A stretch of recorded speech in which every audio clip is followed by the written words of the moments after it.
أعوذ بالله من الشيطان الرجيم.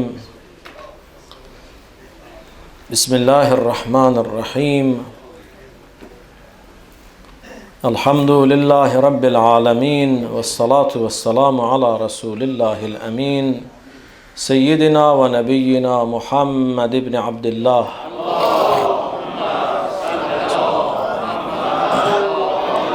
ثم صل على علي أمير المؤمنين وعلى فاطمة سيدة نساء العالمين وعلى ولديه وصبتيه الحسن والحسين سيدي شباب أهل الجنة وعلى الأئمة من ولد الحسين علي بن الحسين ومحمد بن علي وجعفر بن محمد وموسى بن جعفر وعلي بن موسى ومحمد بن علي وعلي بن محمد والحسن بن علي والخلف الحجة القائم المنتظر المهدي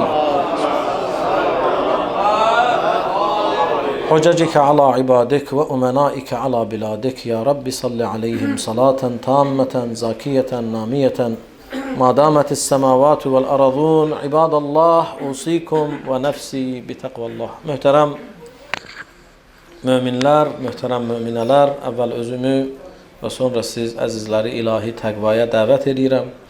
Allah bizləri imanlı, təqvalı insanlardan qərar versin.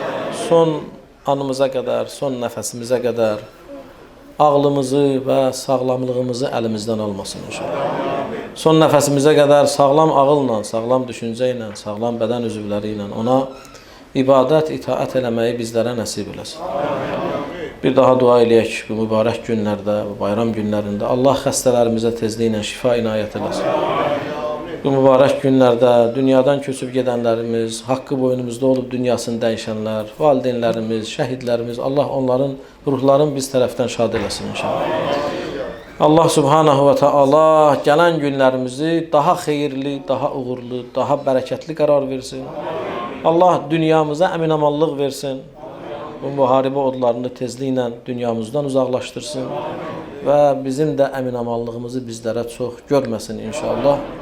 Hamımızın ən gözəl duamız budur ki, axırımızı, aqibətimizi Allah xeyirli və izzətli qərar versin. Bütün bu dualarımız qəbul olsun. Muhammed və Ali Muhammedə ucalı bir salavat etsin.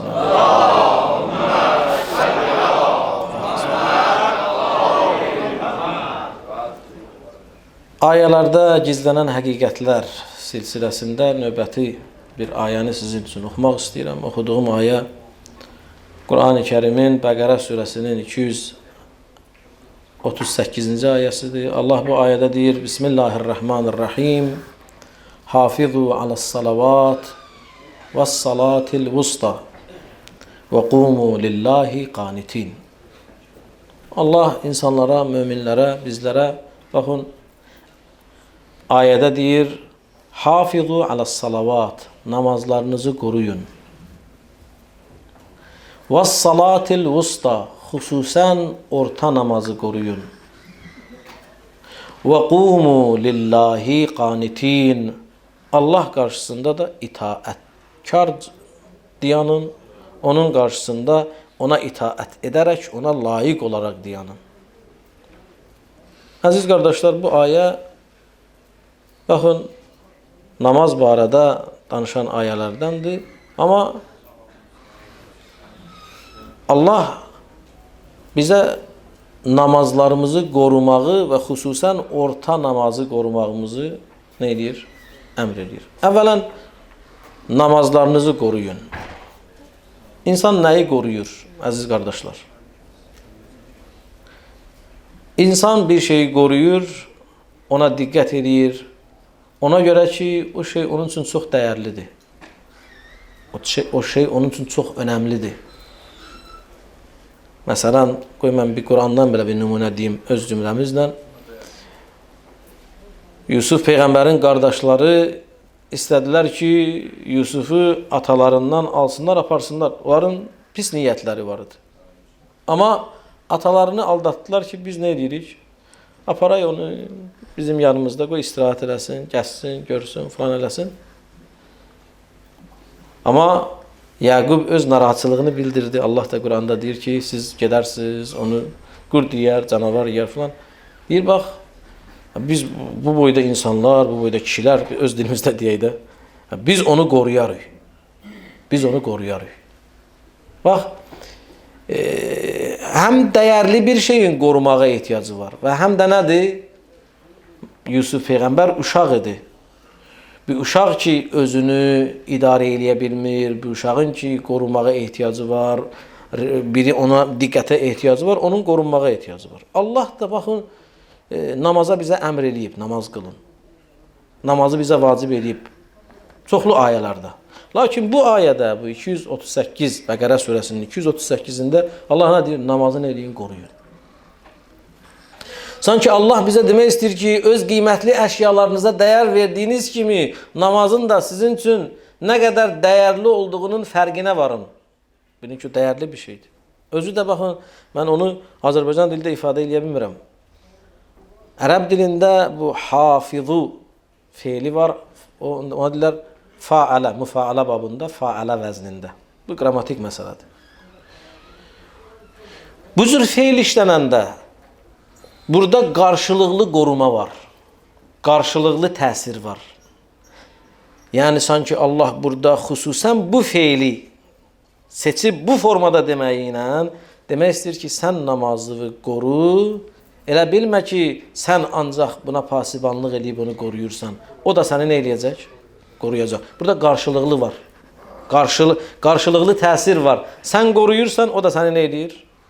Qoruyur. Sən ona nə qədər diqqətli olsun, Allah Qur'an-ı Kərimdə demək istəyir ki, o da sənə o qədər nədir? Bir çox fayda verəcək. Ona görə baxın, təəccüblüsü budur ki, biz Peyğəmbər sallallahu aleyhi və aleyhi və səlləmin həyatında oxuyuruq ki, Peyğəmbər namaz vaxtı yaxınlaşmazdan qabaq oturardı, günəşi nə eləyərdi? Müşayiət eləyərdi ki, haçan məsələn günorta namazın vaxtıdır, haçan o biri namazın vaxtıdır. Və necə ki namazın vaxtı olan kimi Bilalı çağırardı, deyərdi ki, Bilal, ərihna bil əzan, azan verməklə bizi rahatlat. Peyğəmbər namazda rahatlıq görərdi. Peyğəmbər namazı öz ən qiymətli və dəyərli bir əşyasını, bir dəyərli bir övladını qoruduğu kimi nədir? Onu qoruyardı. Ona görə Allah Qur'an-ı Kərimdə ancaq namaz qılmağı bizə əmr eləməyib, qardaşlar. Bu ayə bizə deyir, hafizu alas-salavat. Namazlarınızı nə eləyin? Qoruyun, qoymayın, zay olsun. İndi nə ilə zay olur? Bəzən biz qıldığımız illərlə 50 illik ibadətimizi bir əməllə nə edirik? Puç edirik, məhv edirik. Ona görə Allah deyir, diqqətli olun ha. Məğrur olmayın ki, mən namaz qılanam, mən ibadət əhliyəm. Qoru onu, saxlamağı, davamiyyətini nə elə? Qoru. Bu aydın məsələdir. Lakin bu namazların içində Allah bir namazı bizə tapşırır. Bizim 5 dənə namazımız var da. Belədir. Sübhümüz var, zöhrümüz var, əsrimiz var, şamımız var, bir də xüftən namazımız var. Yəni məğrib və işə namazları. Deyir, hafizu alas-salavat və salatil vusta. Orta namazı qoruyun. Yaxşı, belə çıxır ki, bu namazların içində, bu 5 namazın içində bir namaz var ki, o digərlərindən daha önəmli namazdır. Və illa namazlarınızı qoruyun cümləsi kifayətdir bütün namazları qorumağa. Belə deyil. Namazlarınızı qoruyun, xüsusən orta namazı qoruyun. Demək, orta namaz hansısa səbəblərə görə digər namazlardan daha nədir? Üstündür ki, bütün namazlarından əlavə Allah orta namazı qorumağı bizə nə edib? Tövsiyə edib, əmr edib. Tövsiyə demək, əmrdir burada. Orta namaz hansı namazdır? Ki Allah bizə onu qorumağa əmr edib. Müsəlmanlar arasında fikir ayrılığı var, lakin biz Əhl-i Beyt məzhəbində orta namaz zöhr namazıdır. Orta namaz nədir? Zöhr namazıdır. Nə üçün zöhr namazını qorunmağa, xüsusən qorumağa əmr olunub? Birinci, bu sual bizim üçün maraqlı olmalıdır. Bu suala cavab olaraq hədislərdə var, zöhr namazı Peyğəmbər sallallahu aleyhi və aleyhi və səlləmə vacib olan ilk namazlardandır. İlk namaz ki, namaz başladı. Harada başladı? Zöhrdən başladı. Ona görə də Peyğəmbər sallallahu aleyhi və aleyhi və səlləmə ayə nazil olanda insanlar o ilk namaz ki, zöhr namazı olub, ona daha çox diqqət eləmələrini nə edib? Tövsiyə edib. Bu bir. İkinci, Əzizlər, zöhr namazının vaxtı elə vaxtdır ki, adətən, zöhr namazının vaxtı elə vaxtdır ki, adətən insanlar o vaxtı o namazı qılmağa tənbəllik edirlər. Ya işdə olurlar, ya istidən. Xüsusən hədislərdə var, Peyğəmbər sallallahu aleyhi və səlləm Ərəbistan o vaxt, orada çox istidir də. Peyğəmbər deyir, qalardı zöhr namazında, tək qalardı, arxasında cəmi 2 sıra adam olardı. İnsanlar zöhr namazına gəlməzdilər. Şam ki, məsələn, kölgəli idi, sərinlik daha çox olardı, sübhə adam daha çox olardı. Amma zöhrə insanlar çox nədir? Laqeyd yanaşardılar. Ona görə Allah subhanahu wa ta'ala ayə nazillədi Peyğəmbərə ki, denən onlara ki, onlar namazlarını qorusunlar, amma orta namaza daha çox nə eləsinlər? Diqqət eləsinlər. Ona görə əziz qardaşlar, bizim əqidəmizdə bu barədə həqiqətən çoxlu hədislər var. Məsələn, Həzrəti İmam Sadiq əleyhissalatu vesselam'dan da bir rivayətdə Əbu Bəsir deyir, Səmi'tu Əba Abdillah, mən İmam Sadiqdən eşitdim, yəqul, belə deyirdi. Əs-salatul vusta salatul zuhur. Orta namaz zöhr namazıdır. Və hiyə əvvəlu salatin ənzəlallahu ala nəbiyyihi. O ilk namazdır ki, Allah onu Peyğəmbərinə nə eləyib? Nazil eləyib, vacib eləyib. Əziz qardaşlar, nə üçün buna orta namaz deyilir? Birinci səbəb budur ki, bu günün orta vaxtıdır. Düzdür, günün düz orta vaxtında bu namazı qılırıq. İkinci səbəb budur ki, bu gündüz qılınan namazların ortasındadır. Biz gündüz 2 dənə namaz, yəni 3 dənə namaz qılırıq. Sübh, zöhr, bir də əsr. Sübhlə əsrin arasında ortada olan namaz hansı namazdır? Zöhr namazı. Ona görə də bu ayədə orta namaz adlanıb. Allah bizə bu namaza diqqət eləməyimizi bilavasitə Quran-ı Kərimdə tapşırıb. Bu Allahın əmridir. Onda indi dediyimiz, bizim bildiyimiz səbəblər bunlardır. Bəlkə də nədir? Zamanlar, vaxtlar fərqlidir. Hər zamanın özünün nəyi var? Qədir gecəsi ilə qeyri-qədir gecəsi fərqlidir də belə deyir. Əgər namazlar hər hansı vaxtda qılmaq mümkün idisə, heç vaxt və zamana bağlanmazdı namazlar. Amma Allah Quran-ı Kərimdə nə deyir? Namaz sizin üçün müəyyən vaxtlarda nədir? Vacib edilib. Müəyyən vaxtlarda. Sən zöhrdən qabaq zöhr namazını qıla bilməzsən. Nə üçün? Onu Allah bilir. O vaxtda nə bərəkət var. Ona görə də o zöhrün namazını Allah bizə xüsusi şəkildə tapşırır. Və biz bunu tarixdə, hələ tarix qalsın, tarixi deyəcəyim sizə. Biz bunu Quran-ı Kərimdə Cümə surəsində, bunu əvvəl deyim, Cümə surəsində ayədə Allah bizə nə deyir? Ya eyyuhəl-ləzīnə amanu. Ey iman gətirənlər. İzə nudiyə lis-salati min yevmil cumuati fəs'av ilə zikrillah. Cümə günü Allahın zikrinə dəvət olunduqda nə edin? Cümə günü namaza dəvət olunduqda Allahın zikrinə nə edin? Tələsin. Ey iman gətirənlər, cümə günü Allah namaza dəvət olunduqda, çağırıldıqda Allahın zikrinə tələsin. Fəzərul bey' və zərul bey'. Alqı satqını nə eləyin? Dayandırın. Zalikum xeyrun lakum in kuntum ta'lamun. O sizin üçün daha xeyirlidir, əgər siz onun nədir? Siz onun fərqinə varsınız, bilsiniz, əgər o nə qədər sizin üçün dəyərlidir. Bax, bu ayə özü də bilavasitə nədir? Bizim üçün bir dəlildir ki, orta namaz hansı namazdır? Günorta zöhr vaxtı qılınan namazdır. Çünki cümə namazı, cümə günü zöhrü əvəz eləyən bir nədir? Namazdır ki, Allah açıq-aşkar ayədə deyir, əgər namaza cümə günü dəvət olundunuz, bütün məşğuliyyətlərinizi atın. Bu bilavasitə bizə nədir? Yəni sən hər hansı halda olursansa ol, alqı, satqı, qazanc, pul nə qədər şirin olursa olsun, bil ki, sənin üçün zöhr namazını onlar heç biri nə eləyə bilməz? Əvəz eləyə bilməz. Sadəcə biz insanlar bilirsiniz, bəzən 5 manatı itirəndə bir gün yata bilmirik. Məsəl deyirəm. Amma biz bir namazı qəzaya verəndə heç o qədər narahatçılıq nə eləmirik? Keçirmirik. Niyə? Çünki biz namazın dəyərini bilmirik.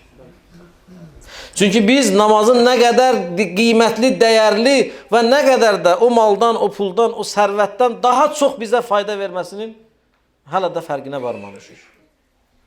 Ona görə də bax sübhümüzü rahat qəzaya veririk. Bəzən məşğuliyyət üzərində yaddan çıxarırıq, zöhr və axşam olub amma günortanı qılmamışam ki. Və bəzən də bizim gənclərimiz, cavanlarımız deyir nədir? Mən hər şeyə vaxt tapırıq vallah. Biri mənə deyir ki, mən işlə əlaqədar qıla bilmirəm. Belə axşam çağı gəlirəm, çatıram, gün batmamış qılıram. Deyirəm, yaxşı, sən yemək yeyirsən orada, işdə yemirsən. Bir yeyirəm. Dedim, yaxşı, yeməyə vaxt tapırsan, ha. O yeməyin yanında bir dənə balaca bir səccada götürsən özündən, ha. Elə hər təmiz bir yer tapsın. Orada 5 dəqiqə namazını qılsan, nə itirəcəksən? Yox, alınmır, iş filan, bəsməkə. Bunlar bəhanələrdir. Niyə bəhanələrdir? Əgər mən öz qarnımı düşünürəmsə, öz namazımı düşünmürəmsə, demək namaz mənim üçün nədir? Dəyərsizdir. Demək mən bu ayəyə əməlləmirəm, mən namazımı qorumuram. Xüsusən zöhr namazını nə edirəm? Boş verirəm. Və yaxud bəzi insanlar ki var, məsələn, belə optavoy namaz qılanlar görmüsünüz. Var bizim cəmiyyətdə optavoy qılır. Günü qılıb, deyir ki, mən sübhüdür oyanmayıb, getdi qəzaya. Zöhrdə, əsrdə işdə olub, axşam gəlir evə deyir, bəli, indi boş vaxt var, çayını içib, yeməyi içib, oturub deyir, nədir? Başlayır sübhü qılır, zöhrü qılır, əsri qılır, sonra şamı qılır, bu optavoy namaz qılır. Bizim kefimizdən deyir, axı, bu namaza diqqətsizlikdir. Bu ibadətə laqeyd yanaşmaqdır. Amma o zərin qiymətini zərgər bilər, o bizim el məsələdir, həmişə tez-tez mən bunu deyirəm. Biz, gəlin baxaq Kərbalada İmam Hüseyin əleyhissalatu vəssalam zöhr vaxtı, ən çətin günü, ətrafında olan insanlar hamısı bilir ki, birazdan sonra hamı tikə-tikə doğranacaqlar, şəhid olacaqlar. Amma Əbu Sümamə Əs-Saidi gəldi, İmam Hüseyinə nə dedi? Dedi, ya Hüseyin, bilirəm, döyüşdür, çətin andır, indi döyüş başlayır. Amma mən günə baxıram, indi günorta zöhr namazının vaxtıdır. İstəyirəm ki, son namazımızı sənlə bərabər qılıb nə eləyək? Şəhid olaq. İmam Hüseyin baxdı günəşə, o vaxtı saat belə bu müasir vasitələr yox idi, günəşlə təyin edirdilər də. Elə indi də bizim şəriət kitabımızda necə məsələn zöhrün vaxtını günəşlə təyin edə bilərik, əsrin vaxtını necə hamısı qeyd olunub, yazılıb.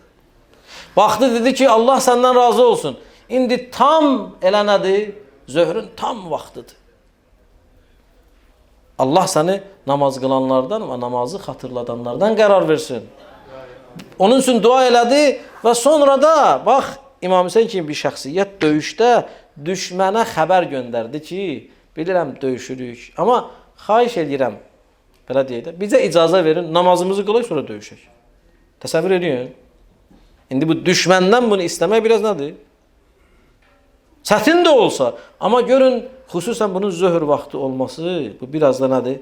Bizi düşündürür ki, Allah o zöhr namazına nə bərəkət veribsə, İmam Hüseyin şəhadət vaxtında da nədir? Öz səhabələri ilə öz zöhr namazını qılıb. Necə namaz qılıb? O tərəfdən tənəli sözlər, sən namazı nə üçün qılırsan? Onsuz da Allah sizin namazınızı qəbul eləməyəcək. Allah lənət eləsin, şimir belə deyirdi onlara. Gör, kim kimə nə deyir? Şimir Hüseynə deyirdi ki, Allah sənin namazını qəbul eləməyəcək. Həbib ibn Məzahir əsəbləşdi, qoca şiir Həbib ibn Məzahir. Deyir ki, ay məlun, ay soysuz. Sən iddia edirsən ki, Allah səndən namazını qəbul eləyəcək, Peyğəmbər oğlu Hüseyndən namazını qəbul eləməyəcək. Ay Allah sənə lənət eləsin. Ona görə baxın, Şimir nə vəziyyətdə zöhr namazını bərpa elədilər? Buradan düşmən həm öldürmək istəyir, həm tənəli sözlər deyir və həm də namaz qıla-qıla bunlara ox atır, nizə atır. Necə namaz qılaq? Bax, İmam Hüseynin o sadiq səhabələri bir qism çıxdı qabağa, dedi ki, Hüseyin, sən öz səhabələrinlə, mümkün olanlarla namaz qıl, biz qarşıda canlı qalxan kimi deyənəcək ki, sənə və namaz qılanlara nə olmasın? Ox dəyməsin. Neçəsi gəldi, qaldı İmam Hüseynin qabağında, onlar namaz qıldılar, namaz bitənə qədər bir neçəsi şəhid oldu. Mən adları ilə işim yoxdur, qısa deyirəm. Biri yaralı gəldi sürünə-sürünə Hüseynin yanına, baxdı İmam Hüseynə, dedi, əvəfəytu yəbnə Rasulillah. Hüseyin, əhdə vəfa elədim.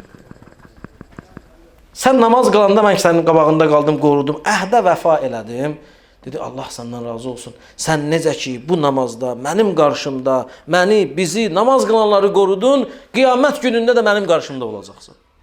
O məqamı əldə elədi. Baxın, bizim böyüklərimiz, imamlarımız da namaza qarşı laqeyd olmayıblar. Həzrəti Hüseyin Aşurada şəhadət vaxtı namaza diqqət edib. Həzrəti Əli Siffeyində yadca gəlir, bu sözü demişəm mən sizə. Dedilər, bir dəfə də qoy təkrar edeyim də.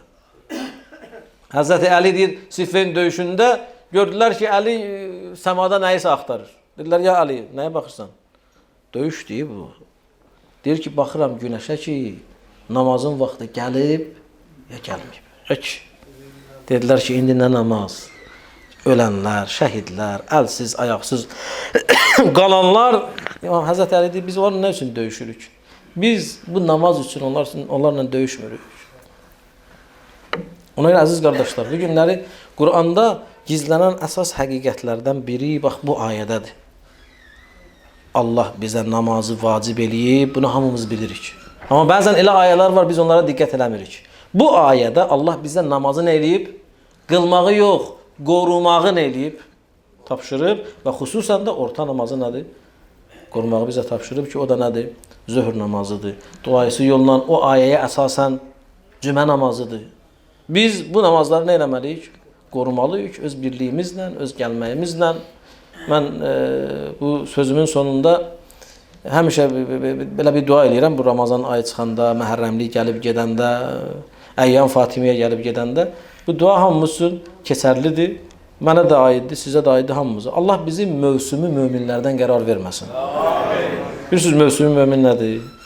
Yəni, sezondur, ay sağ ol, belə ən yaxşı sözdür. Ramazanda məscid dolur. Cemaat namazında nə qədər adam var? Məhərrəmlikdə adamlar necə Aşura çıxdı? Elə bil ki, cemaat elə bir Aşuranı gözlürdü. Heç kim yoxdur məsciddə. Necə ki, Ramazan getdi, heç kim yoxdur məsciddə. Ona görə əziz qardaşlar, biz öz namazlarımıza, öz məscidlərimizə, diqqət eləməliyik, namazlarda iştirak eləməliyik. Vallah, elə insanlar var ki, biz öz sağlamlığımızın qədrini bilmirik. Elə insanlar var ki, evlərində oturub arzuluyurlar ki, məscidə gəlsinlər, 2 rükət namaz qılsınlar, gələ bilmirlər. Və insan o xəstələnən vaxt evdə olur, darıxır ki, ya mən gedirdim gündə. Görsən, o nemət adamın əlindən çıxır. Nə qədər bizim əlimizdə bu sağlığımız var. Gəlin, Allahın bu ayədə bizə tapşırdığı namazları qoruyun.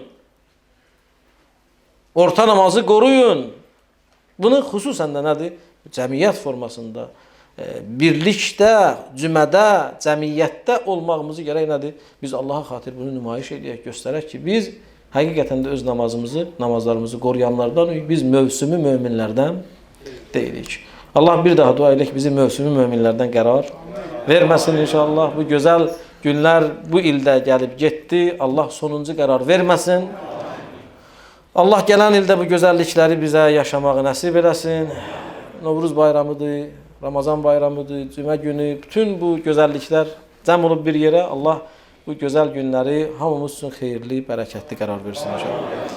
Allah bir daha dua eləyək xəstələrimizə, xüsusən bir neçə nəfər xəstə üçün dua istəyib və bir qardaşımız da xüsusi məndən istəyib ki, onun üçün dua eləyən müşkilləri var, problemləri var, hərənin dərdi var Allahla öz arasında. Bu mübarək gündə Allaha and verirəm onun izzət və cəlalına, böyüklüyünə, Peyğəmbər və Ali Peyğəmbərin hörmətinə, bu mübarək ayın hörmətinə, bu mübarək ayın şəhidi Həzrəti Əlinin hörmətinə və bu gözəl günlərin hörmətinə Allah o qardaşın da və bütün müşkili olan qardaşların müşkillərini həll eləsin, dualarımızı qəbul eləsin, hacətlərimizi rəva eləsin, darda olanlarımıza tezliklə Allah nicat versin inşallah. Bizləri yaman günlərlə, ağla gələn, ağla gəlməyən bəlalarla imtihan eləməsin inşallah. Ən gözəl kəlam Allah kəlamıdır. Qur'an-ı Kərimdə deyir, Bismillahirrahmanirrahim, Qul huvallahu ahad, Allahus samad, ləm yəlid və ləm yulad və ləm yekulləhu kufuvan ahad. Amennə billah, sadaqallahul aliyyul azim. Vəssalamu aleykum cəmiən və rahmetullahi və bərəkatuhu.